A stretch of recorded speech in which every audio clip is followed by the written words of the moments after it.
Bom, André Regis, há um ano das eleições presidenciais e também para o Senado, para a Câmara, para o Congresso Nacional, etc., para a Câmara Federal, a gente percebe no Brasil hoje uma grande movimentação de criação de novos partidos, de trânsito, de migração de um partido para outro.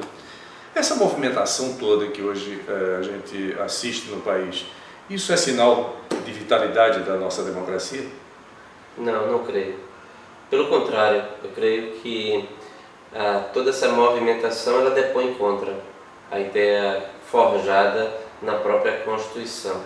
A Constituição ela assegura o pluralismo político e uma das características do pluralismo político é a liberdade de criação de novos partidos. Até aí tudo bem. Nós não podemos estabelecer dificuldades sobre-humanas para a criação de novos partidos, porque a democracia pressupõe a liberdade, a facilidade de organização de pessoas em torno de ideias, e como existe o monopólio legal das candidaturas, pelos partidos, as pessoas precisam organizar partidos para disputarem eleições. Tudo bem, isso aí é o que a teoria diz. Inclusive a própria Constituição assegura o tempo de televisão, o tempo de rádio, recursos do fundo partidário como meio de nutrir a base democrática. Nada contra isso, muito pelo contrário.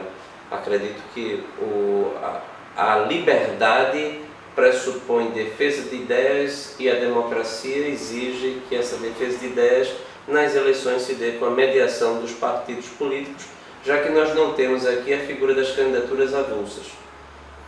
No entanto, o que a gente observa é a formação de novos partidos sem nenhum conteúdo ideológico, partidos que surgem apenas para viabilizar determinadas campanhas, para facilitar a perpetuação do poder de determinados grupos, e também partidos que surgem com o nítido objetivo de se apoderarem da máquina eleitoral que cada partido possui e de ter acesso facilitado a recursos públicos, ou seja, o fundo do partidário, o recurso do rádio, televisão. Então, o que eu observo nesse momento, a criação de partidos que ninguém sabe basicamente o que é que defende, como o PROS, eu não vejo isso como sendo vitalidade, não. Eu vejo com muita preocupação. Eu vejo com preocupação porque 32 partidos, o que nós temos hoje, é o excesso. É o excesso. Isso dificulta demais a estabilidade democrática, o debate. Isso fica difícil até na hora de se organizar um debate, os candidatos que serão convidados, quais serão os critérios dos convites. Isso também abre brecha para que aqueles que conseguem controlar os partidos em seus estados tenham um papel destacado durante a eleição, não porque defende algo, mas porque tem acesso ao rádio e televisão, que isso vai ter um componente, vai ser uma moeda no processo político. Então eu vejo como toda essa criação de novos partidos como uma coisa negativa.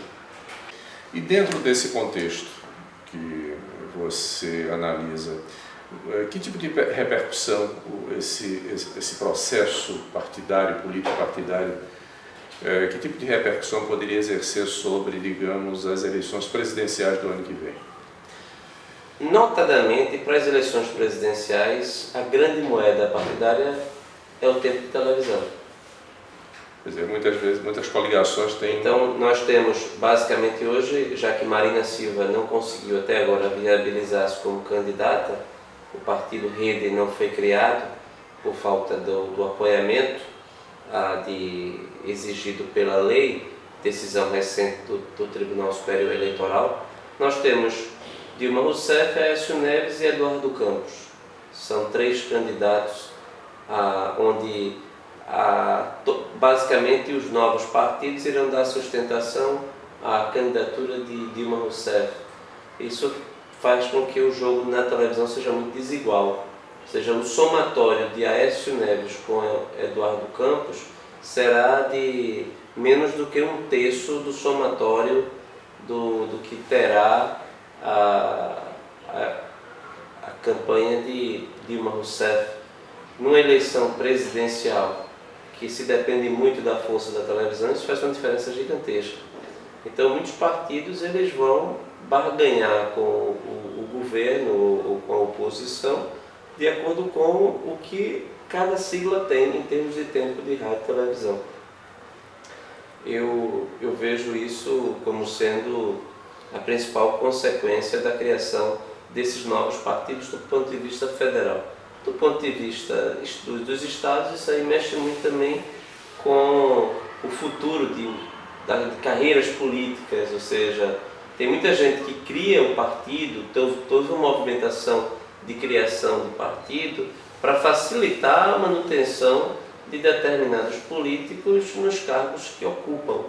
Então, por isso que eu vejo como não sendo nada positivo a criação desses partidos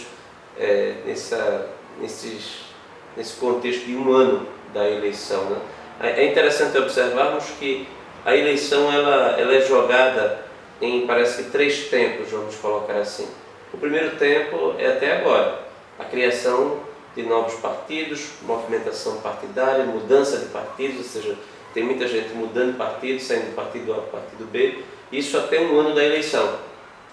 A partir de outubro, agora depois de passados esse período de filiação, aí nós teremos um novo jogo. O primeiro é quem vai para onde. Agora o próximo jogo vai ser quais os partidos que vão se coligar com quem durante esse período de pré-campanha, vamos colocar assim, até julho do próximo ano. Quando chegarmos em julho do próximo ano, com as convenções partidárias, aí a dinâmica eleitoral ela passa a ser de tempo de televisão, os marqueteiros assumem o controle das candidaturas, não são mais os partidos que comandam, são os marqueteiros, e aí você tem o terceiro tempo, até o dia da eleição. Então, nós estamos observando o encerrar do primeiro tempo dessa corrida eleitoral que se dará no próximo ano.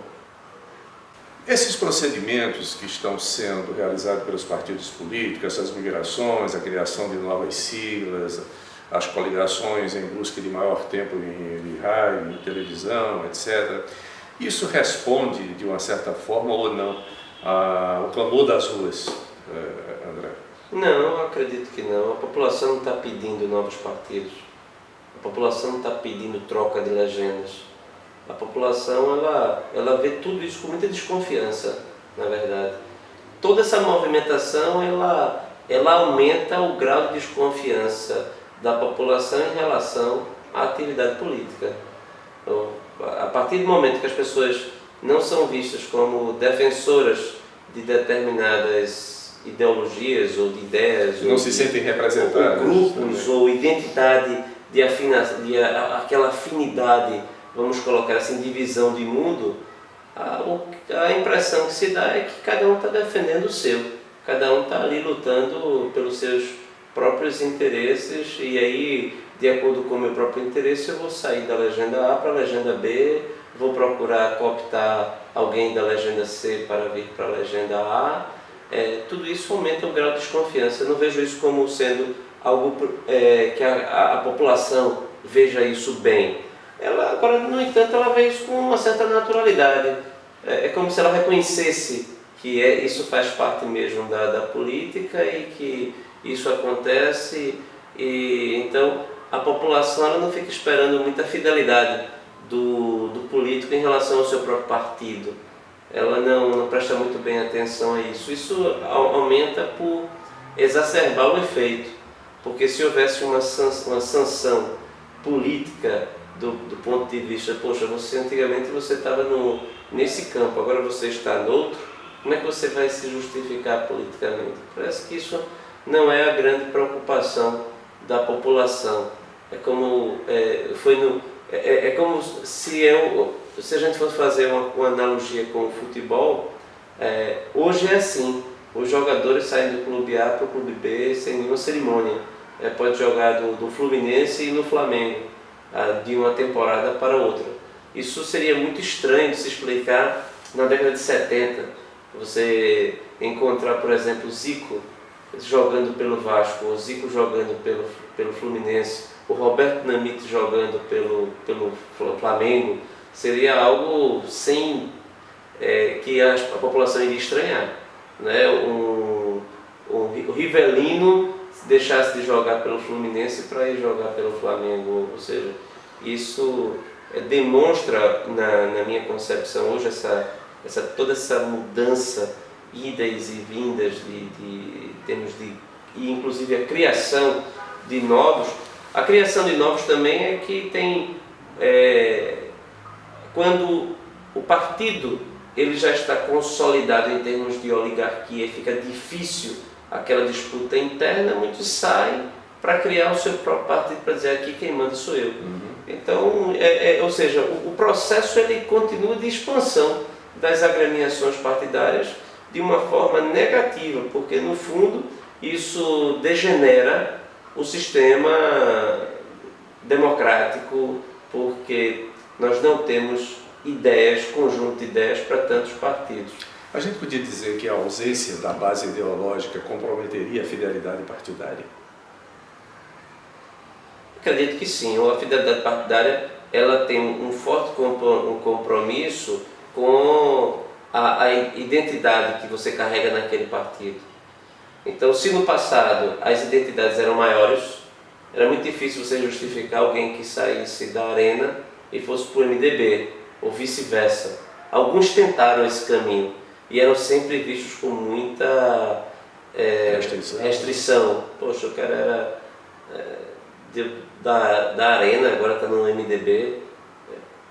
Hoje, praticamente, a transição ela é feita sem nenhuma grande preocupação com isso, mas por quê? Porque antigamente você tinha aqueles que defendiam intransigentemente o regime e aqueles que eram contra também intransigentemente o regime. Então, quando você tem a nitidez do ponto de vista do comportamento, do que se acredita, fica mais difícil você fazer a mudança, a migração. Na ausência dessa nitidez, os partidos praticamente prometendo as mesmas coisas, há uma facilidade maior de se sair do grupo A para o grupo B, e aí parece que o grupo A ou o grupo B tem a ver com questões puramente pessoais, onde eu mando ou onde não mando, onde eu vou ter o controle e onde eu não tenho o controle, com quem eu gosto e quem eu não gosto, ou seja, é algo que a gente precisa refletir sobre, porque em havendo uma reforma política, necessariamente o que deveríamos cuidar é da redução do número de partidos políticos no Brasil. Nós temos que reduzir urgentemente o número de partidos. Cada vez que se cria um partido, aumenta-se a fragmentação, isso tem resultado lastimáveis do ponto de vista da democracia.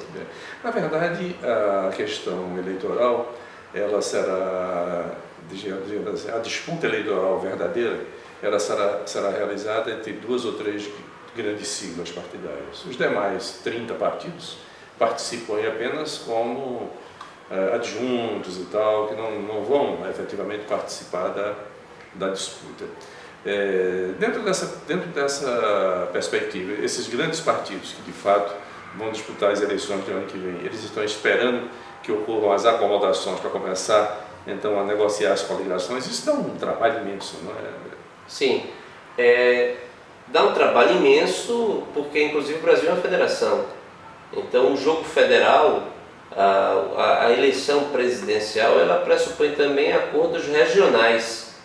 Então precisa uma postura muito grande.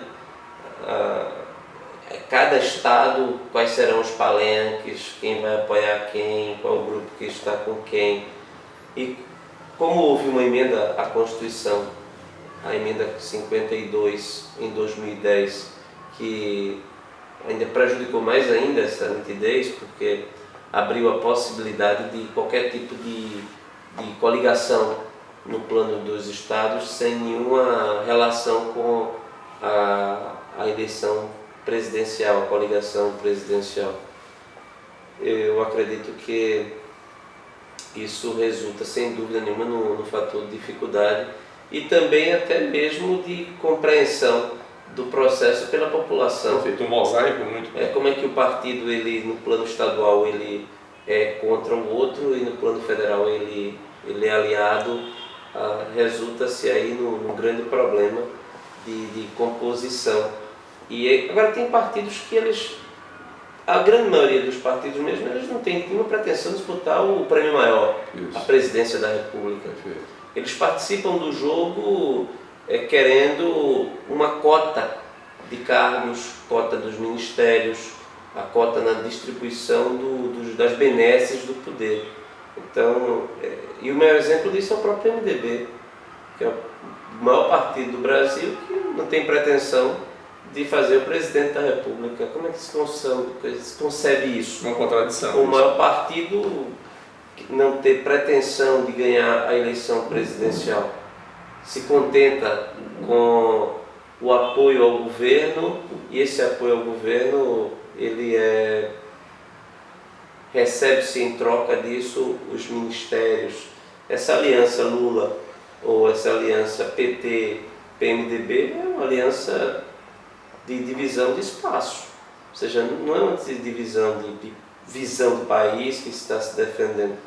E o PMDB estaria disposto a apoiar qualquer presidente que fosse eleito, desde que mantivesse os seus ministérios. E não é o único partido assim. Basicamente, todos os partidos são meio que pequenos PMDBs. Desse jeito, a gente não vai consolidar a democracia.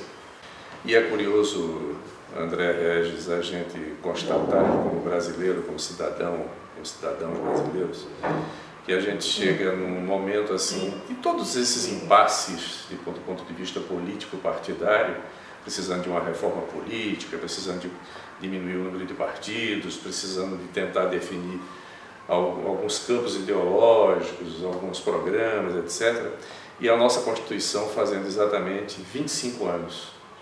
Quer dizer, nunca o Brasil teve um período republicano democrático tão longo como a partir dessa Constituição, que já foi emendada, que já se fala em ser novamente, até já se critica, uns criticam, outros elogiam, etc. Qual seria a posição mais racional do político brasileiro hoje em relação à nossa Constituição? A Constituição é uma boa Constituição. Ela, quando foi promulgada há 25 anos, ela quis levar o Brasil à democracia e à social-democracia, a um estado do bem-estar social, welfare state. Ela quis proteger cada brasileiro contra os abusos do Estado, ou seja, ela é boa do ponto de vista das liberdades individuais, ela é um elogio às liberdades individuais. Todo o artigo 5º é extremamente protetor nisso, vindo daquele contexto de redemocratização. Ela reconheceu que o Brasil era um país injusto, que era um país de pessoas excluídas, pessoas que não tinham condições de se sustentar, e o Estado precisa incorporar essas pessoas e incorporar os seus filhos, os seus netos. Então, nesse sentido, a Constituição também acertou. A Constituição é uma Constituição que preserva os direitos humanos, a dignidade da pessoa humana. Ela estabelece que é responsabilidade da sociedade, da família, cuidar dos seus, mas em havendo a falta, o Estado entra e o Estado protege. Isso é a tônica da Constituição, é a Constituição que garante direitos humanos, ou seja, ela consegue contemplar todas as dimensões das gerações de direitos humanos, a primeira, a segunda, a terceira, os direitos de liberdade, os direitos de igualdade do ponto de vista das questões sociais, a questão, os direitos relativos à fraternidade, ou seja, a construção da paz, a mensagem contra o terrorismo, contra toda a mensagem da Constituição, ela é de contemplação dessas diversas dimensões dos direitos humanos. Então, eu vejo a Constituição como sendo extremamente positiva nesse aspecto. Agora, será que passados 25 anos a Constituição ela foi bem sucedida em termos de balanço? Será que nós conseguimos realizar a Constituição? Eu diria que o balanço é positivo, mas é aquém do que nós poderíamos ter alcançado. Notadamente porque a Constituição ela procura garantir a coexistência de dois grandes valores, liberdade e igualdade. Não no sentido da igualdade material dos soviéticos, dos socialistas, é a igualdade de oportunidades, onde todo mundo tenha condições de competir no contexto da liberdade. No mundo capitalista, no mundo da liberdade, todo mundo pode e deve competir pelas melhores posições. Mas para que isso ocorra, o único caminho é você investir maciçamente em educação. A Constituição estabeleceu o percentual de 25%, que não é pouco, por exemplo, para os municípios investirem 25% em educação, é muito dinheiro.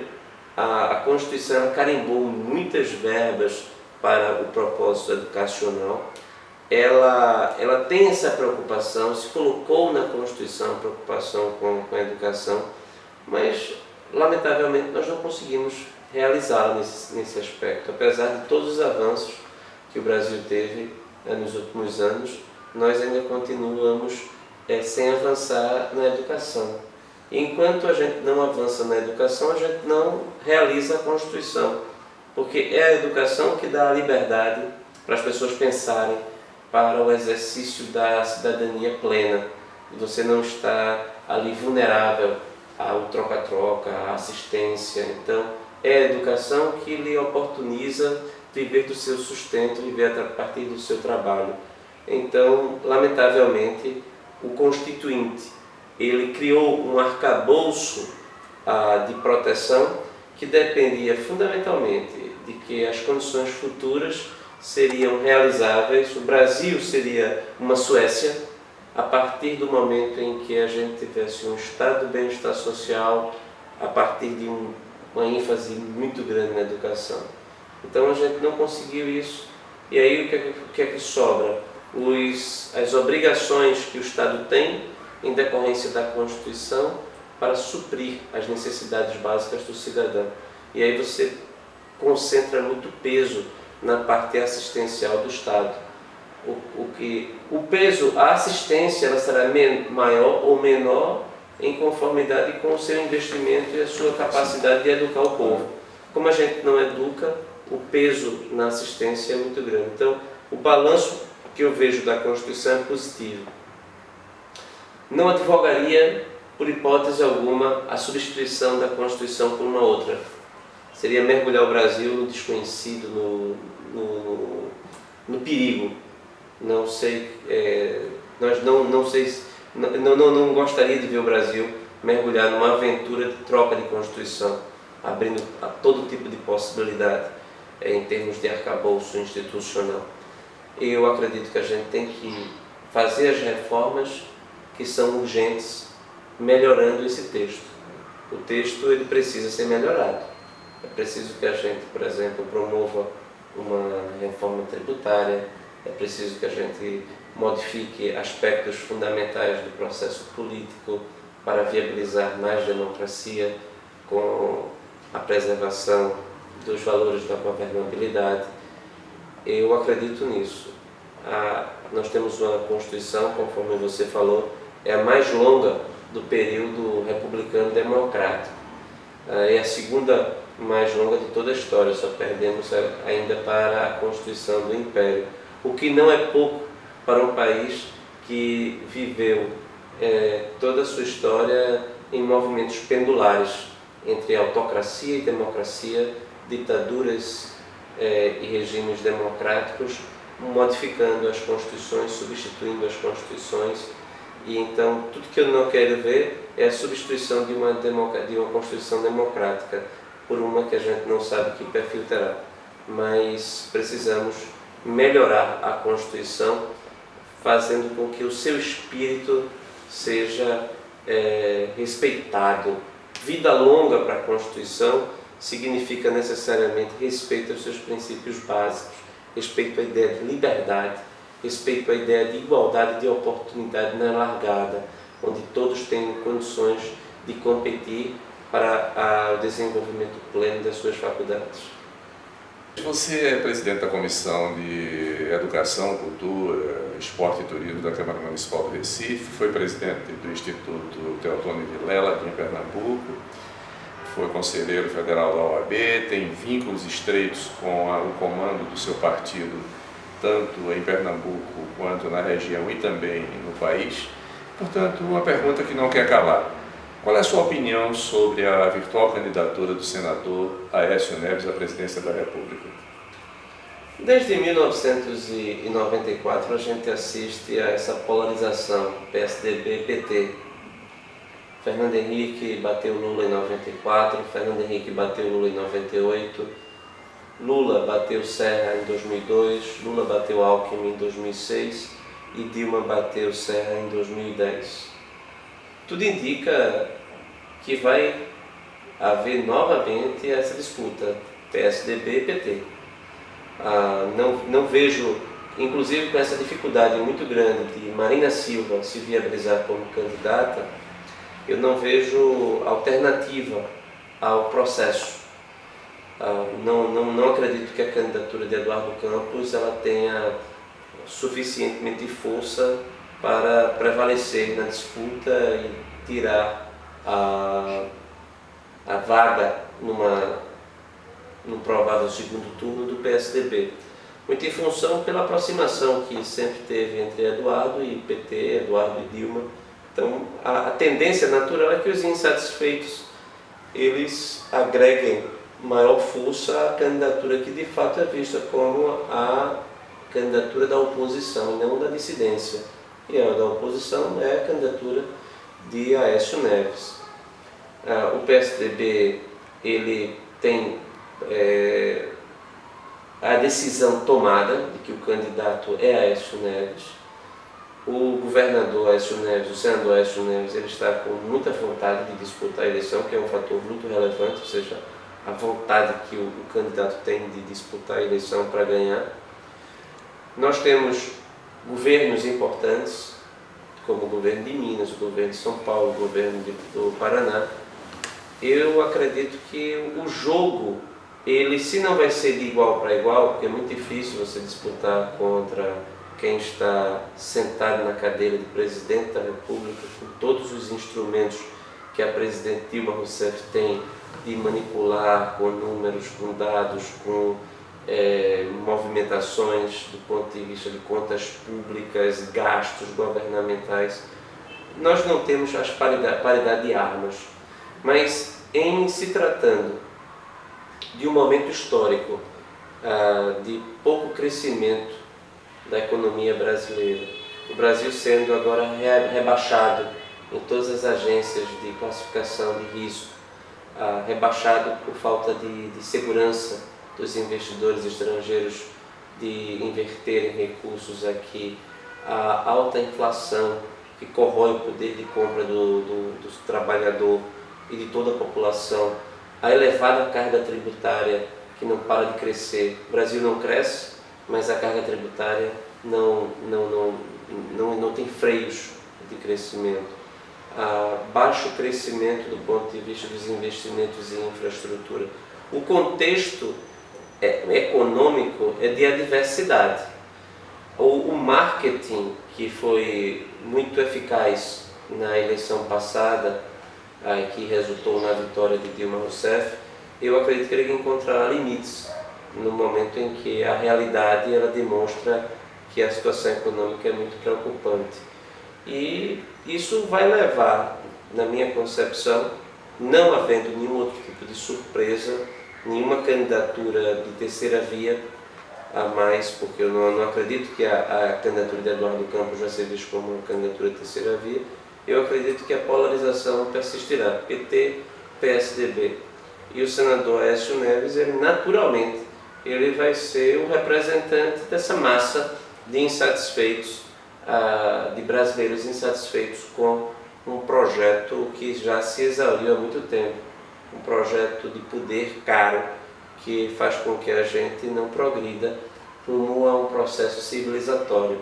O Brasil não avança na educação, o Brasil não avança na infraestrutura, os valores democráticos estão se perdendo, o tecido cívico ele se perde a cada dia com a permanência do Partido dos Trabalhadores no poder.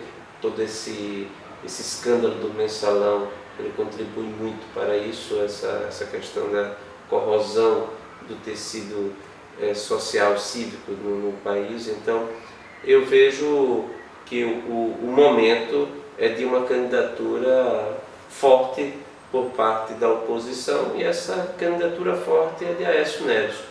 Passou o tempo que o PSDB tinha duas candidaturas e ninguém saberia qual seria o escolhido, como foi o caso de, por exemplo, de Serra ou Aécio Neves na eleição de 2010, que prejudicou bastante a nossa competitividade. Nesse caso, a decisão foi tomada, o partido está unido, marchando com Aécio Neves para a disputa do presidente da República no próximo ano. Então nós teremos um ano de 2014 cheio de surpresas, cheio de atividades políticas. Será um ano, inclusive, o ano da Copa do Mundo no Brasil. Vai ser um processo atípico, não pela eleição, mas o contexto de eleição com Copa do Mundo sendo realizada aqui, contexto de falta de mobilidade, ninguém anda, a insatisfação muito grande com os serviços públicos. Vai ser o debate político, eu espero que seja de qualidade, para que a gente possa tirar o Brasil desse ambiente que ele se encontra, negativo, preocupante em termos de futuro da nossa democracia. As pessoas foram para as ruas, reclamaram, mas para o ano tem eleição. Qual vai ser o comportamento daqueles que reclamaram? Manter os que estão no poder ou abrir espaço para que o balanço, o equilíbrio, o reequilíbrio, a disputa, a alternância que é tão salutar para a democracia, ela aconteça. Espero que a segunda seja a segunda opção, né? A população identifique que de fato esse projeto do Partido dos Trabalhadores e seus aliados, ele custou muito caro e está resultando aí numa falta de competitividade do Brasil, num país que precisa urgentemente encontrar um caminho rumo a um processo civilizatório. Eu não tenho a menor dúvida de que, apesar de todas as críticas que nós fazemos aos partidos, o partido que mais nesse sentido está preparado para liderar esse processo é o PSDB, inclusive porque foi assim que o PSDB conseguiu liderar o processo de constituinte. Foram os grandes nomes do PSDB que conceberam o arcabouço da democracia conforme nós conhecemos hoje, da Constituição de 88, e foi o PSDB que tirou o Brasil do caos do processo hiperinflacionário lá atrás, com o Plano Real.